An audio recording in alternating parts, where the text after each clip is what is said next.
Okay. Don't ask me what I did. I won't. All right. Meeting is being streamed on live on YouTube. Well, all right. There are miracles out there in the world. Go.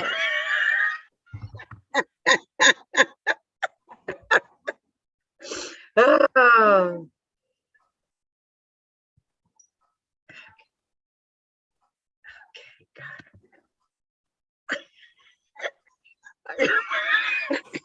All right, wait. How do I get that to be quiet now? So do I have to close it? You got to just minimize the YouTube and keep the Zoom screen up. And if you're watching this, just bear with I did minimize it.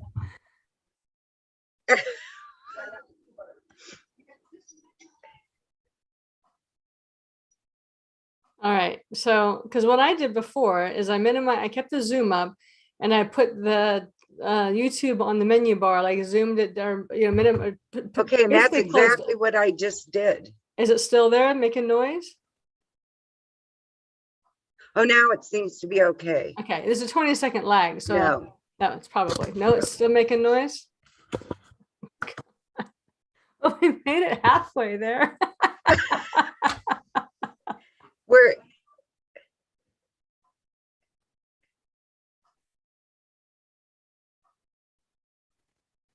There may be a way on the menu bar, depending on how your computer works. And the menu bar, oftentimes on that tab, there's a way to minimize the sound on the tab, or to mute the sound on the tab, or even mute the sound on the live stream.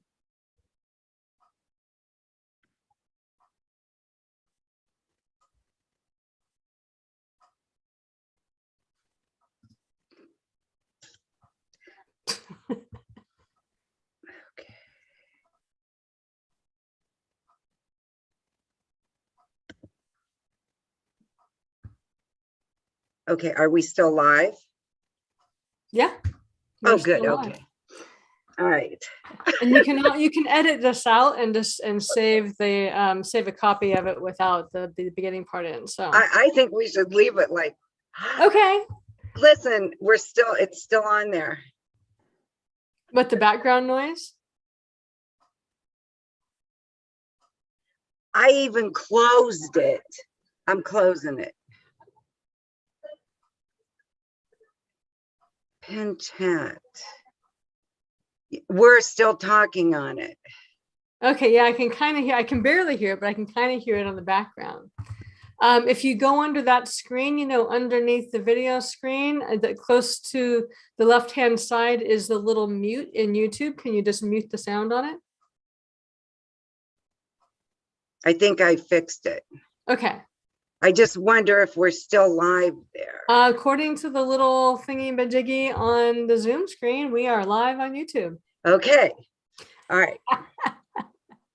In case you haven't noticed, this is our first one. Our first one of what, Deb? Our first one of what?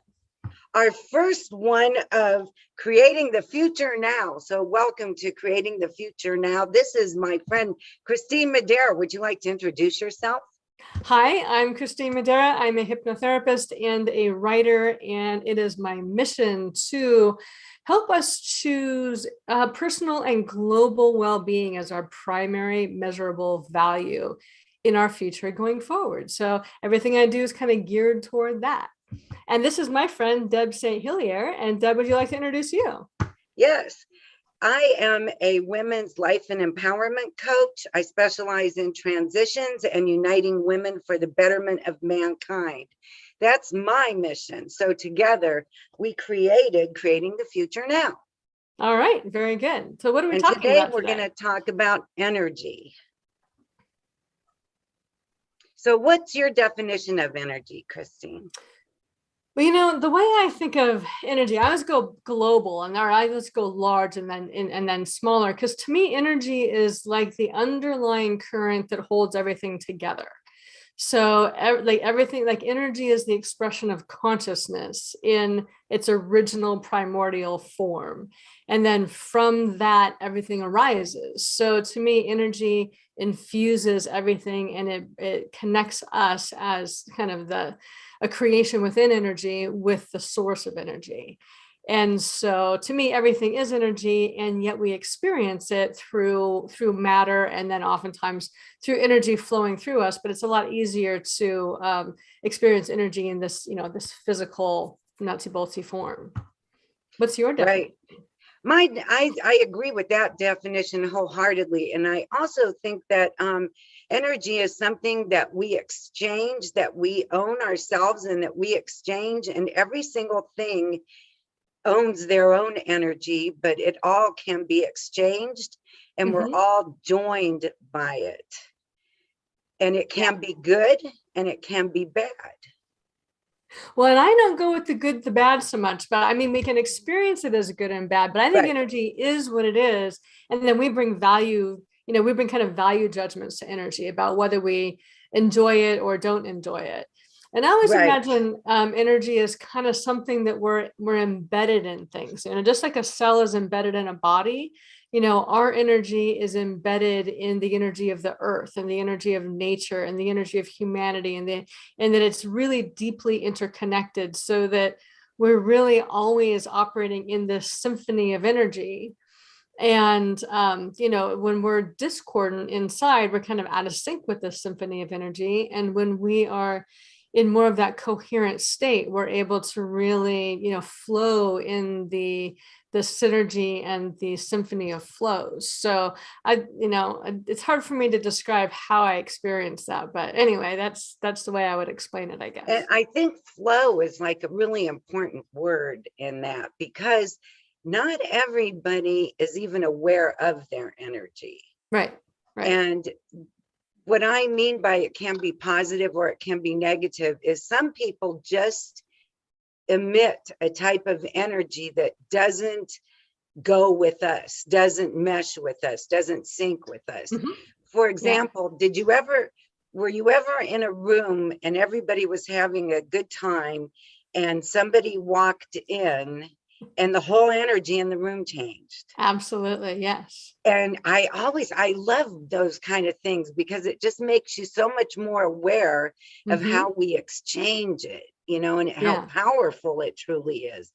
And what about, have you ever been somewhere and felt like somebody was staring at you, and you turned around and there was somebody staring at you? That's all energy based. And it fascinates me how, if you tune into that, how it changes your whole perception of things. You really have to be tuned into your own energy and the energy of everything, really, to flow. And I love that word, flow. I love that word. Yeah, me too. You can tell I'm Italian, can't you?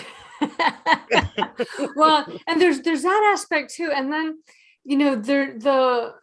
when I work with people, like as in hypnosis and things, one of the things that we have worked on is the distinction between the flow of emotional energy, which is like the nervous system flow. So that electrical or electrical magnetic energy within your emotional system that connects to different events and people, and is triggered by things and has a really physical, visceral reaction. And then there's that deeper energy, like the energy of intuition, the energy of knowing. And hopefully everybody's had that experience of like, well, usually we find it in retrospect. It's like, yeah, I knew I should have done that. But dang it, I didn't, because my emotional energy had me do something else, right? So, but it's that, dang, I know I should have done that. Like it's that little piece, and it's not loud. Like emotional energy is often quite loud. It's very insistent in your body. It kind of triggers your mind to be very insistent in the mind. But that quieter knowing is that energetic part of ourselves that I think we're just starting to learn and tap into as humans, and in a really significant way, rather than just kind of that retrospect, dang it, I knew it, and I should have done that. Right. But that's the energy that, to me, that the part of our perceptual field that's connected with the whole energy field. And if we learn to attune ourselves to that field, all of the energy that we're connected to that's flowing around us is available for us to perceive, not thinking like it does in the mind, and not in that strong emotional feeling sense, but in that quiet knowing sense that that's there, that usually gets drowned out in the noise of everyday life. Right. So what you're saying is that intuition, basically, that I should have done is all energy based. I think so. I think so it's once you get to trust that, like, if you do that enough times, I should have, sooner or later, if you're a thinking individual, you're bound to realize that something's trying to tell you something, and to listen and act on it, right? Yeah, but you know, the hard part of that is as soon as, I forgot to turn off my thingamajiggers here, as soon as you begin to try to pay attention to it, all of a sudden your mind is trying to connect to it, and it doesn't work that, I mean, frustratingly, right? Because then it doesn't work that way. Yeah, we right. overthink it, and then, you know, what the mind tends to do is it tends to reflect on its own thought process of what it thinks should happen. Oh, this person walked in, what do I think they look like, and how should, you know, it kind of takes over that right. other thing, and says, well, I can do this, you know, right. just chill out. But it really can't. It's not a mind skill set, and it's nobody teaches us this skill set. That's right. The thing, is it's kind of hit and miss. Oftentimes it's dismissed. It seems like it's random. I mean, certainly we can cultivate it, but we're taught to cultivate through our thinking process, and right. that actually separates us from that just reasons it right out. Yeah. So what do you do to listen? Because it's still, while I listen, I tend to listen in those times that I'm really not paying attention, and it all shows up. Right. But if I try to listen, and then there's certain things, like if I'm with a client, I'm in that space. That's the and space it just feeds you, right? Yeah. If I'm writing, it's the space that right. I'm in. Right. But as soon as I begin to be like, I wonder about that, like all of a sudden it's gone. Your analytical mind kicks in. Yeah. Yes. And you know, the funny thing is, intuition and tapping into flow and energy were all considered metaphysical or woo-woo practices until they started doing more research on the energy field around us, and how all of us have our own, we emit, I think it's like 6 inches from our body. It's more than that. Is it like 8? Well, no. So there's thought energy and mental energy, which is more like, I think, the 6 inches to a foot.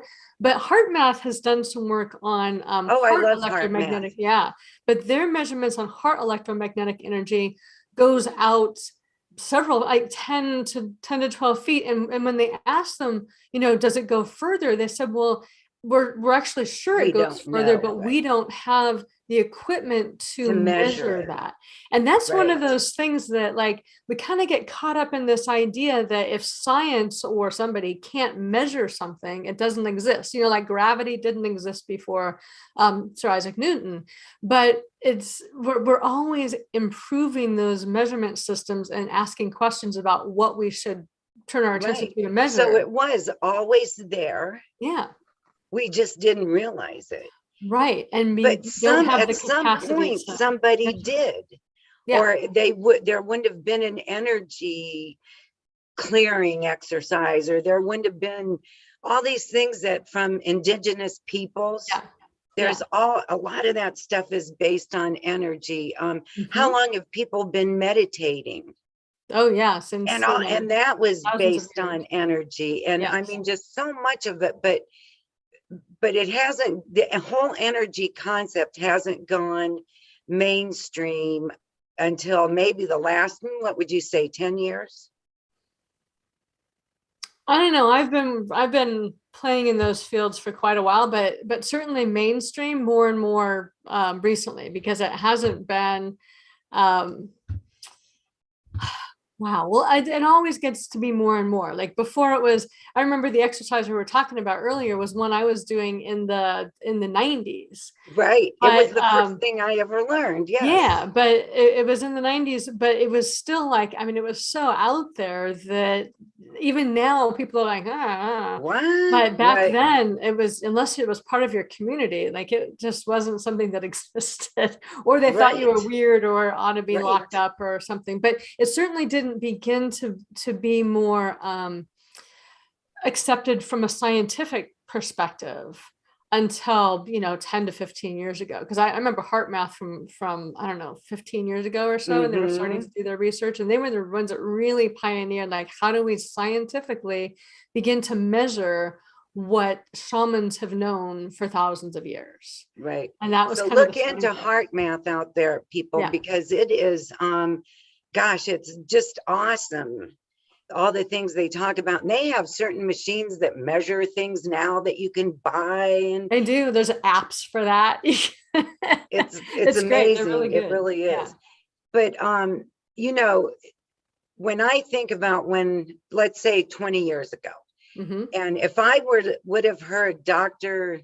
Joe Dispenza talk 20 years ago, I think maybe a little bit longer than that, maybe 30 years ago, I would have rolled my eyes, but Yeah.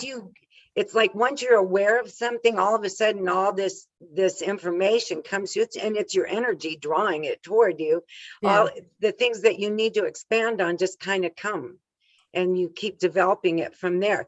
So Dr. Joe Dispenza talks about energy and how we can create a magnet within ourselves with our pineal gland, Hmm. and so that we attract what we want to attract. He's really huge on that. Yes. And the first time, his meditations are kind of funny sometimes, but they're really good. But I always laugh the first time I hear a new one, just because I do. And I really respect him. But he's awesome. And I have learned really a lot from him about energy. Yeah. He, Greg Braden, And uh, Bruce Bruce Lipton. Lipton, all kinds of, and then there's some, I watch Guy, I love Guy. Yes. Yeah.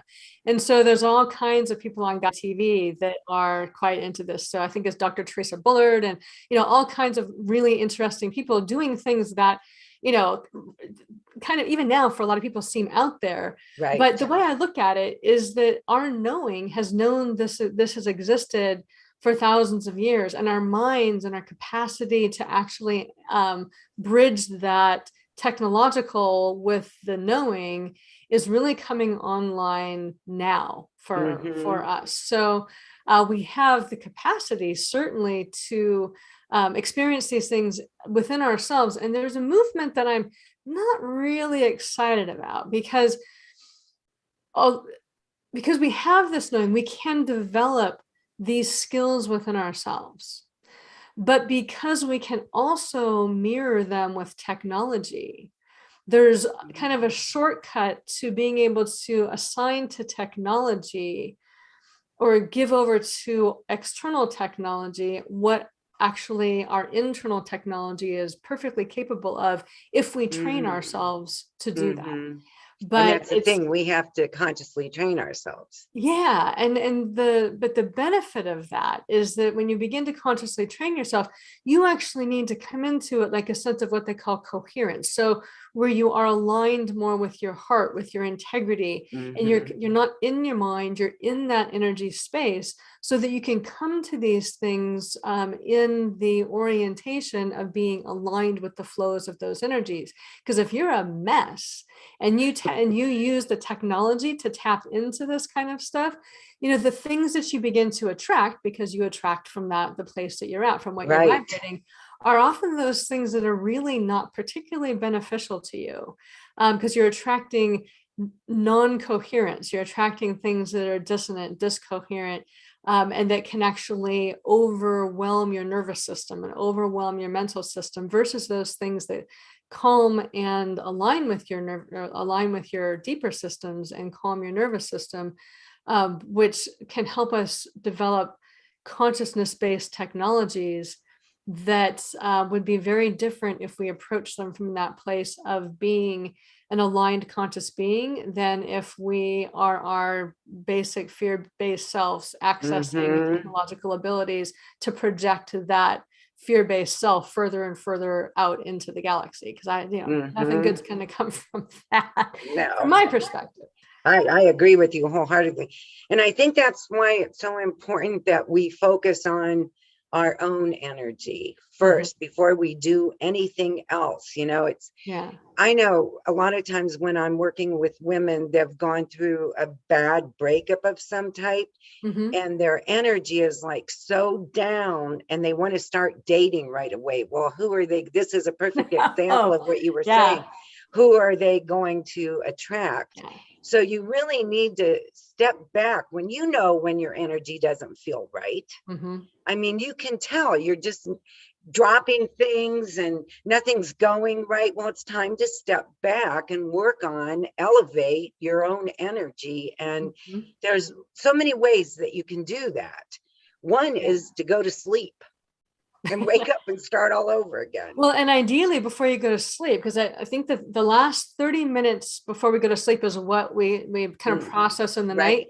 So if you can think of things to be grateful for and spend some time in gratitude, if you can spend a little time meditating, if you can come to a quiet, centered space before you go to sleep, then it's much easier to clean out that energy field than it is if you go to sleep angry or upset or, being mad at yourself, because that just churns that up through the night.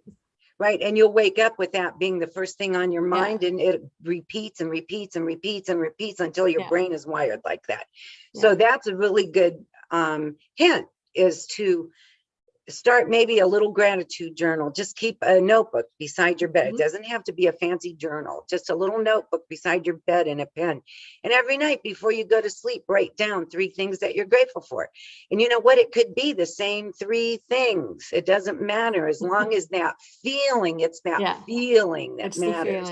And then when you close your eyes, if you let that feeling wash all over you, it makes a big difference. Yes.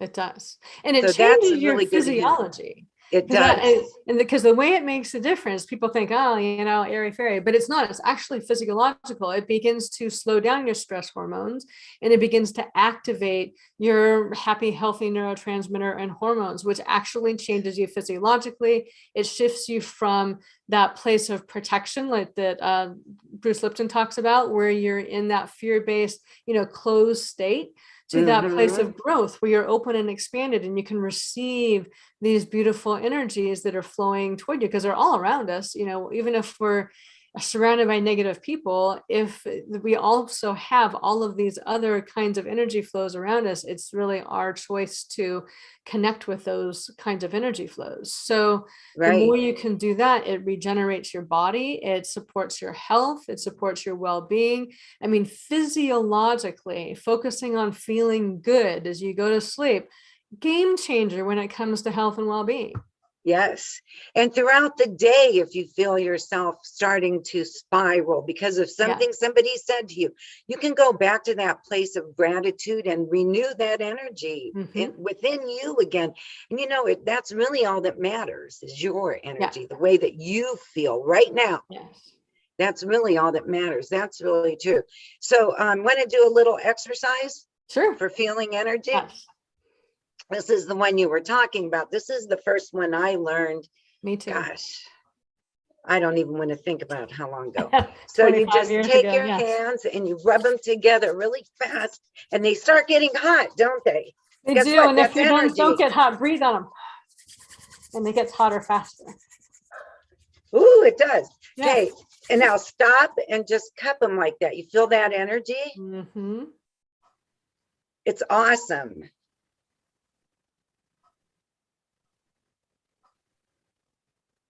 That's your energy that you produced. And you can keep it going like that for a long time. And you can stretch it. I love this. I always feel more when I'm stretching it. You can roll it.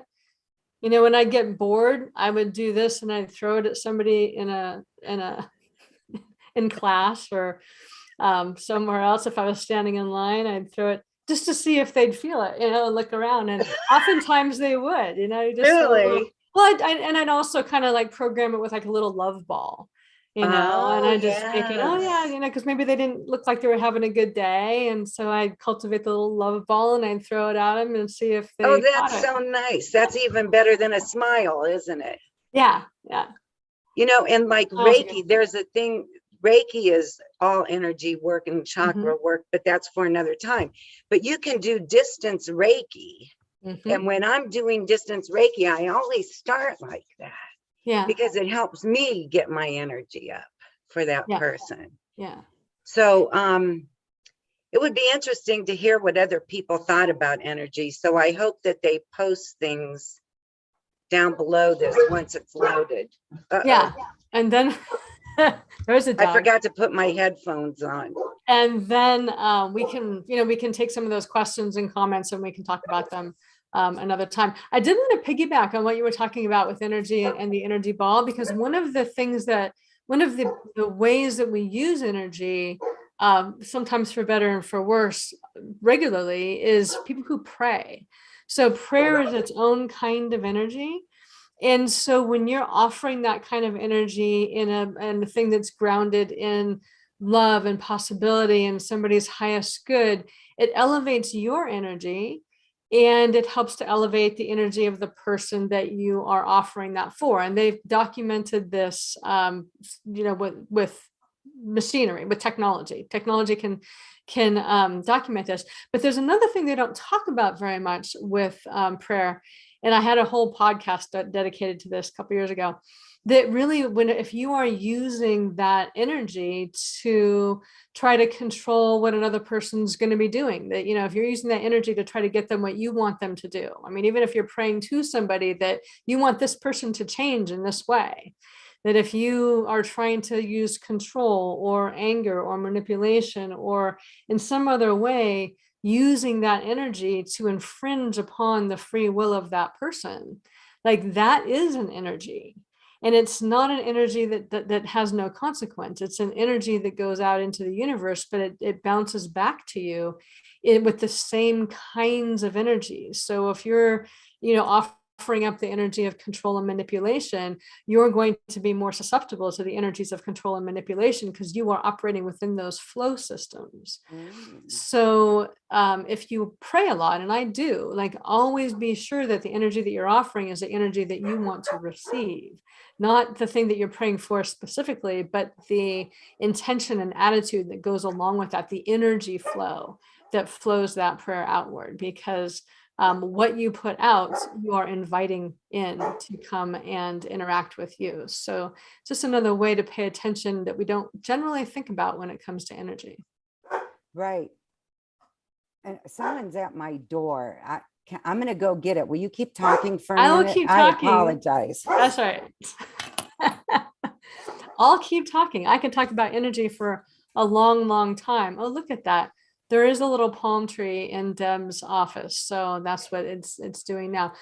But one of the things you can think about with energy as you are, sitting quietly, is you can imagine going yourself through the layers. So if you have your mental energy going, because we all have different energy fields happening all at the same time, it's not just one. And if you back off from your mental energy, so you quiet your mind, oftentimes your emotions will start to rise. And so it's just kind of a reaction. There's this vacuum to fill. And if you can begin to quiet the emotions a little bit more and begin to quiet that nervous system response in the body, then you're going to be much more likely to be able to hear, feel, listen to, or otherwise detect. And everybody's going to have a little bit different way that this energy flow and language works within them. So there's not one way to do it. Some people are better at seeing. Some people, I'm a hearer, so I'm not a seer, but I'm a hearer. And I'm also a feeler. I can feel the energetic flows, the kinesthetic flows in my body. But the more you can quiet other aspects of yourself down, the easier it will be to hear and detect and interact with your energy at that level, and getting to know that energy part of you. It opens up a whole different perspective of who you are as a human being. Gosh, I'm sorry I missed that. I'm going to have to listen to this episode. And yes, getting in touch with your energy, it seems like such a silly thing, doesn't it? What do you mean getting in touch with my energy? But yeah, and what helps you do that? Did you already say that? Well, I was just giving one example that about getting quiet, about quieting the mind, quieting the energy, and listening to that place. And I will do this at night. So one of the things I do at night when I'm laying in bed is I'll soften my body, because one of the things I've learned over the years is that, you know, the tension level in your body is kind of, we habituate to a certain level of tension. And it's kind of like habituating to a certain level, like a certain thought process, or certain emotions. It's a comfort level of that. And one of the ways for me to quiet down at night so I'm not involved in my head, I'm not running emotional energy, is to soften the body. And as it softens, I'm better able to feel the energy. Now, I've been doing this for a long time, so I've got a really good experience with that. You can't mentalize it, but like it'll flow through my body. Like my spine will start going like this. I'll feel the energy circle and cycle through my spine, and through the nervous system, and through the head, and through the pineal gland, and down my legs, and through the systems in my body. And just I can feel when it's coming into sync and when it's coming into a flow. And I can feel when things are off and when I just need to kind of relax a little bit more, because the more I relax, especially when there's those places that are not operating in sync or coherence, like just that process of relaxation and inviting that part in, it'll work itself out. I don't have to think it through. I don't have to try to emote it through. My body knows how to do this because I've worked with it for a while, but I think it's everybody's capacity. And if I allow my body that ability, and I do that by creating that softness and spaciousness and the softness, it knows what to do. And then when I wake up, like there's usually some new awareness or something that happens that day that clicks something new into place. I mean, it's this great way of doing inner work without like the bother of reading the books. right. And listening to the tapes. And it does take a long time for you to train your body, but you have to remember the hours that you spend training. You're training your mind not to make your body run you. You're training your mind to run your body instead of the other way around. Yeah, but you got to be careful with that mind, because people will think about, when they think of the mind, they think of the ego, they think of the will. Oh, right. And that's not what which is not it. It's like the divine mind. It's the energetic mind.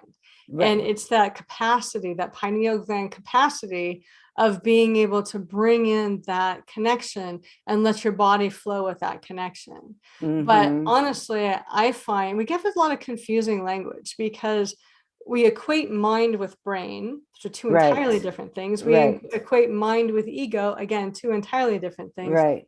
We talk about the body as being something that we need to control with the mind, but the body wisdom, it, like what I was talking about, if we allow that body wisdom to express itself and we get out of the way, it knows exactly what to do, because it's already connected with and expressing energy from the level of consciousness.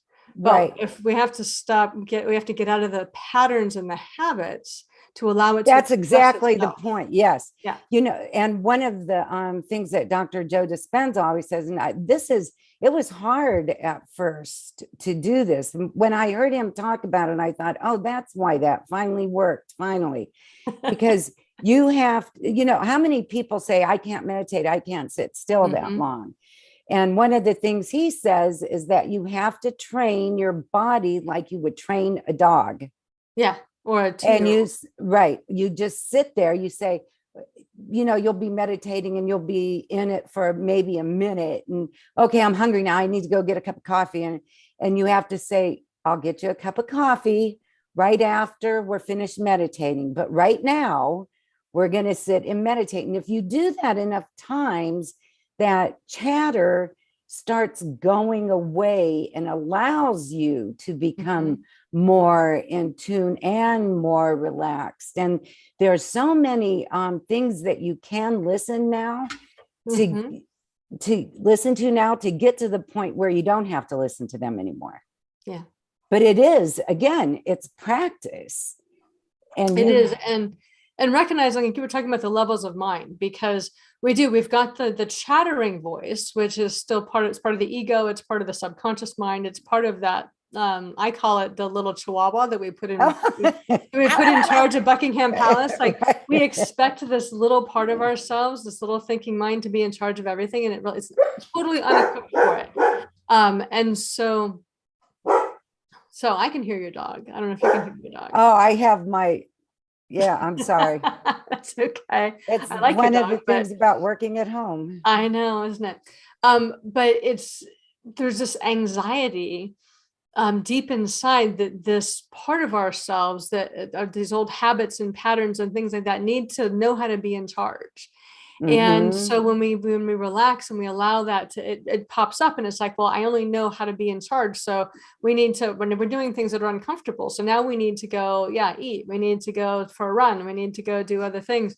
And that it's an expression of that,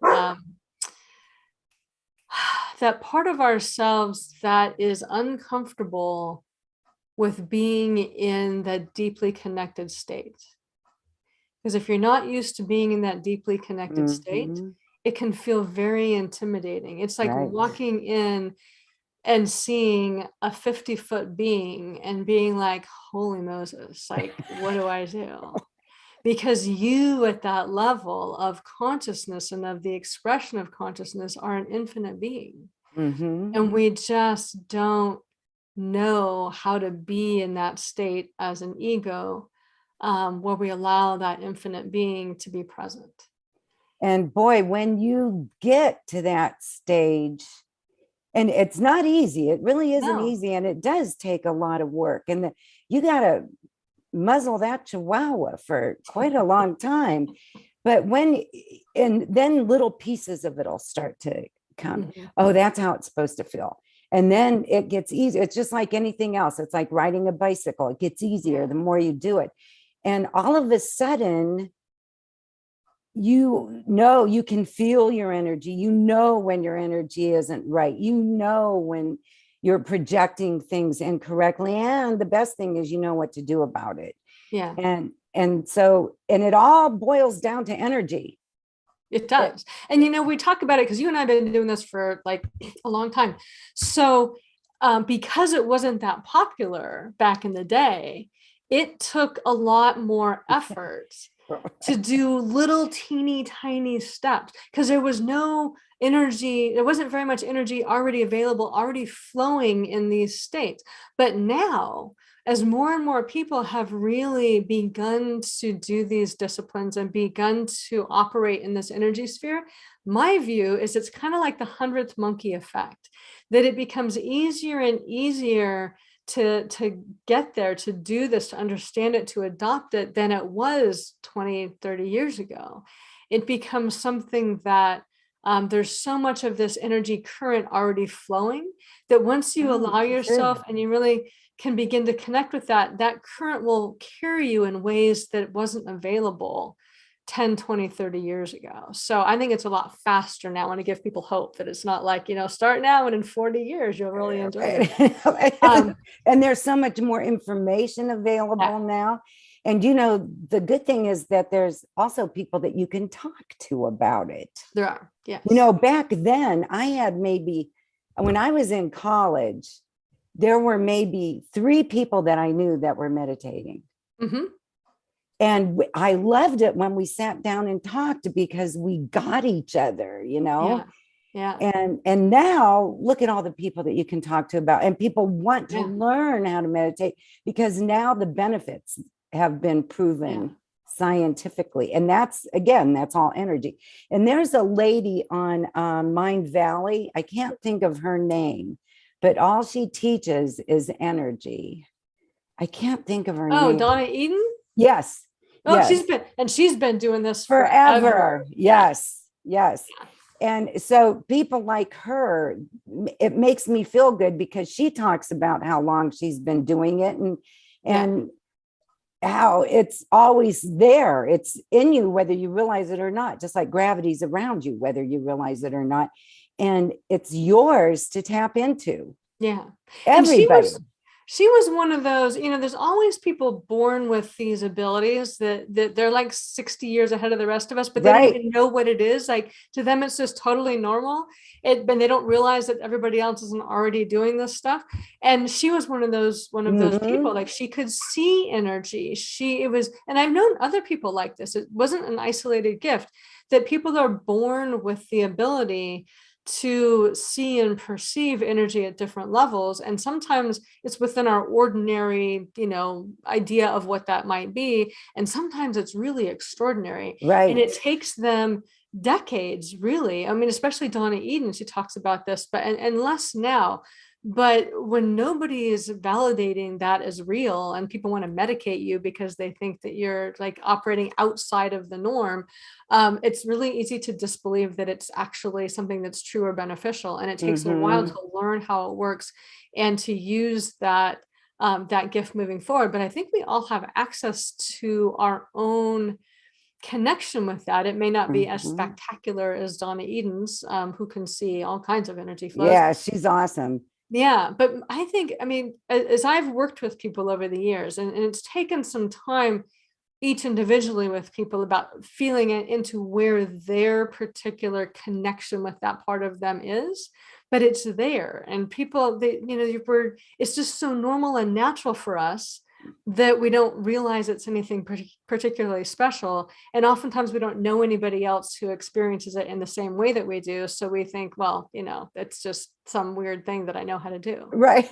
Yes, that's true. Yes. It's so funny. And I don't think you can appreciate it until you tap into it, because you can't have a conversation like this. So they're not going to know what you're talking about. But so the point is to focus on learning it yourself, knowing it yourself, feeling it yourself, and how you experience it. So when you were gone, I started to talk a little bit about this, but I want to put a couple of other ideas out there because I've had clients be able to do this in lots of different ways. Sometimes people will know what is, when knowing clicks in, because colors will make sense. Where if they're in a place where like somebody's not honest or their energy is off, colors don't look right. But they know when they're connected because colors make sense. They know when they're in that sense of knowing because colors move in a way. And I mean, it doesn't work for me, so I'm trying to describe it as best as possible, but because colors flow in a certain way. Like, I can hear things and I can't even qualify what that is, but I can hear when somebody is in sync with themselves and in sync with that deeper voice, simply in the way that language is processing between what they say and the energy flow of it, and how my energy is connecting with their energy. There are people that do this with numbers, with smell. We have all of these senses. With touch, things just don't feel, either tactilely or within their body system. Things feel off or things feel clear. There's all these different ways that we have built into us to be able to access that knowing state, or at least be able to know when we're in that knowing state. And so thinking, because I used to think that I had to be able to see, like the third eye. Everybody talked about seeing, and I say seeing, but I don't say anything. I'm not a seer. Right. So it's not my connection sense. My connection sense is kinesthetic. So feeling, I can feel that. Was not my primary one. My primary one was always audible. But between hearing and feeling, that's really what brings me forward with that and connects me. Now, I've been noticing more with smell that when things are off, like there's a smell that's off, and it's not like a smell like there's mold over there. It's a smell like things just don't smell right. And we have even that idea, it doesn't pass the smell test. That's Like right. it's one of those senses that people have had that nobody validates in any energetic way, but we have a sense of what it can be. And hopefully this gives people some ideas. Oh, and some people it's about motion. Like they know when their body's moving in sync, that things are flowing. And when it's not, their body's just not moving properly. It's kind of clunky. And so there's all kinds of different ways to begin to experience within yourself what it feels like to be in that sync and what it feels like to be out of that sync, and to begin to cultivate more of that sync so that you're able to access that larger part of yourself, that energetic part of self. So you have to become aware of those things. So, Yeah. It's fun to play little games with yourself, isn't it? Mm-hmm. Yeah. And that's how you find out how you measure synchronicity. And it's sometimes mine is hearing, sometimes mine is seeing. And it's funny because it's so funny that you said that. I never thought that mine was smell until I lost my smell when I had COVID. Oh, interesting. And then when it came back, it didn't come back very quickly, but like all of a sudden I'd be somewhere and I would get one, and it's nothing that could have smelled bad, but it just didn't smell right. Right. Yeah. And I never was aware of it like that before. So that was a kind of a blessing in disguise. Yeah. Yeah. It's amazing. Like when you're really into that, all the different ways that energy communicates with you or tries to communicate. And we're so hard-headed, we want it to come like as a telegram or as words, and it doesn't come in words. Right. It doesn't come as a thinking process. It may come like with knowing, it may come as a fully formed, not so much thought, but like that idea of a picture is worth 1,000 words. And so you get the impression of the picture, and then your thought process wants to kind of go through all those 1,000 words to try to explain it. Right. But it's that package of awareness or intuition or knowing that comes. And then, when we try to unpack it, we use our other parts of self to do that. But being able to, if you can be in that packet of energy and just flow with that without having to dissect it, because that's like, my thing is without trying to dissect it, if you can begin to come into that energetic flow with things and let go of the need to explain it to yourself and along the process, you can move much more quickly through things in life, and life happens much faster in a good way because you don't have to go through all the drama or all the explaining. You can be like, oh yeah, that makes sense. Okay, done with that. Now I'm here and now I'm flowing forward this way without having to qualify it in the mind or the emotions. That's exactly right. So yeah, and I think that's another thing that we're not taught is to even trust ourselves. No, that's a whole nother thing that you have to work on. That would be a good topic. That's another good topic. Yeah, we'll have to do that one. Yes, that's a very good one. So energy, it is something that is tangible, but we don't look at it like that. It's all around us. It always has been. It always will be, as long as we're alive anyway. Who knows what's on the other side? Just a different kind of energy. And let's talk about that for a second, because that smell thing that you were talking about, I was adopted when I was 9 months old. And so the parents that I grew up with loved me, like really loved me, and it was a different kind of relationship. But anyway, when my husband, when we first moved into this house and he would go up north for the weekend, I would come into the kitchen and smell my father. Really? He was taking care of me while Steve was gone.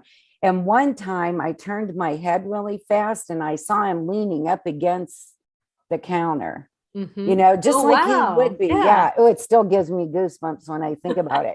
And I really thanked him for that, because I never felt afraid or anything after that. Never. Because I knew that he was here and that he'd wake me up if something was going on. And so more than that, I smelled him, but that time was the only time I ever saw him. So that energy, if you really become aware of energy and let yourself not make sense of it, just don't think about it. Just like Christine said, you're going to be amazed at the things that you. Yeah, it opens up in a whole new world. And, people think about, well, this energy doesn't really, there's nothing to this energy thing.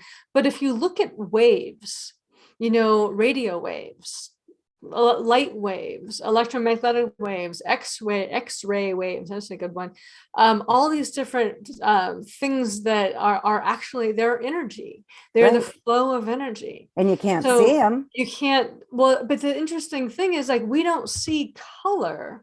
We see the color waves, and our perceptual abilities, our brain and our other perceptual abilities translates those waves into what we perceive as blue or purple or whatever.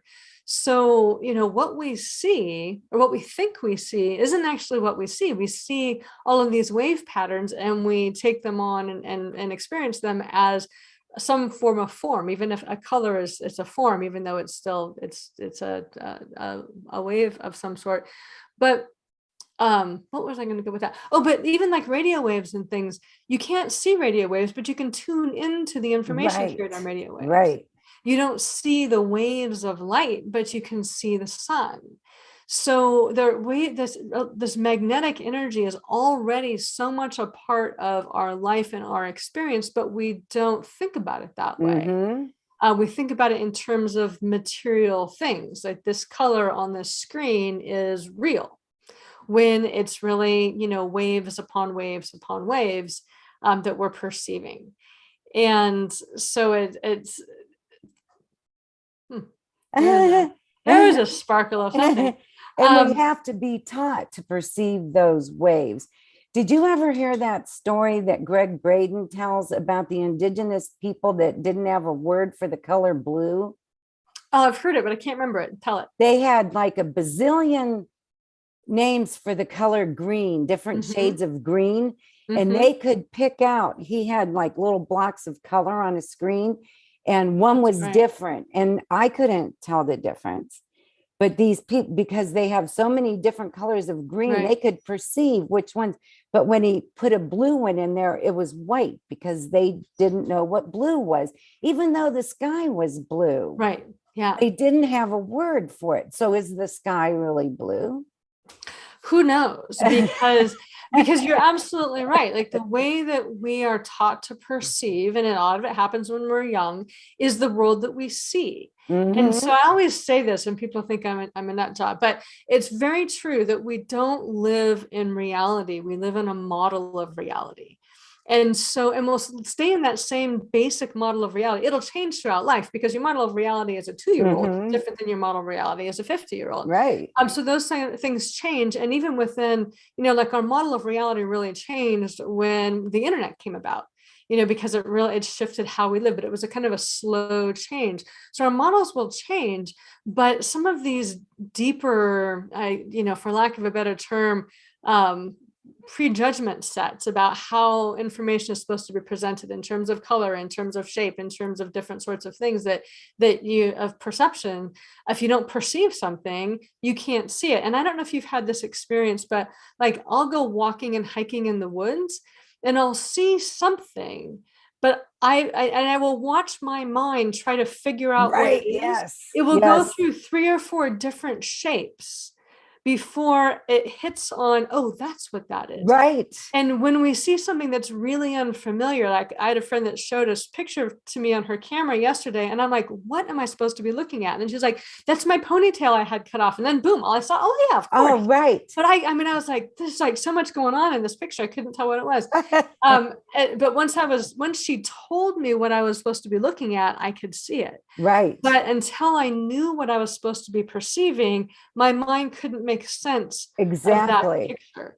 And it's the same way with models of reality. Like, if something is not in your model of reality, like, they have this idea that the ships that came with the early indigenous people, and they didn't know what a ship was. They didn't know, so they couldn't see it until they got in those little boats and they went from the ship to shore, and that made sense. So they could they could see that. And it wasn't that it was invisible, it's that there was no perceptual context for that. So your brain doesn't know what to do with it. So it just kind of Right. screens it out. And that's how we live everything. So, like, coming back to this idea, the more that you begin to open up and look at different ways of perceiving and energy and different possibilities, the more you're going to be able to say, oh, wow, like life is a lot bigger than I had imagined it could be.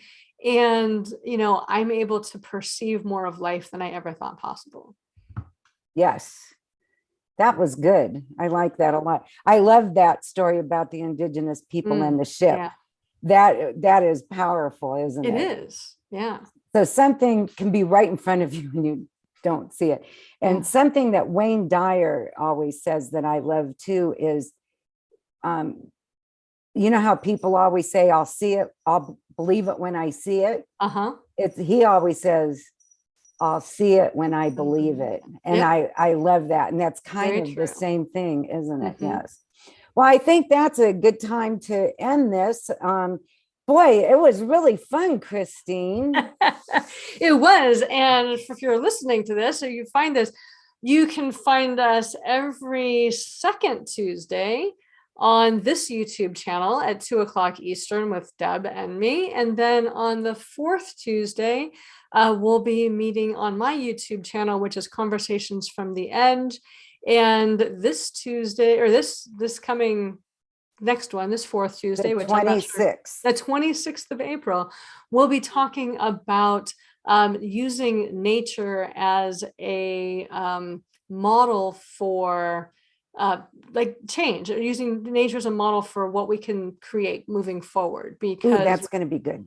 yeah, because nature really is tried, tested, and true about what works in the natural world. And so if we want a shortcut between where we are now and what we want in the future, we can look to nature as ways to begin to conceptualize that. Because if we can't conceptualize it, we can't create it.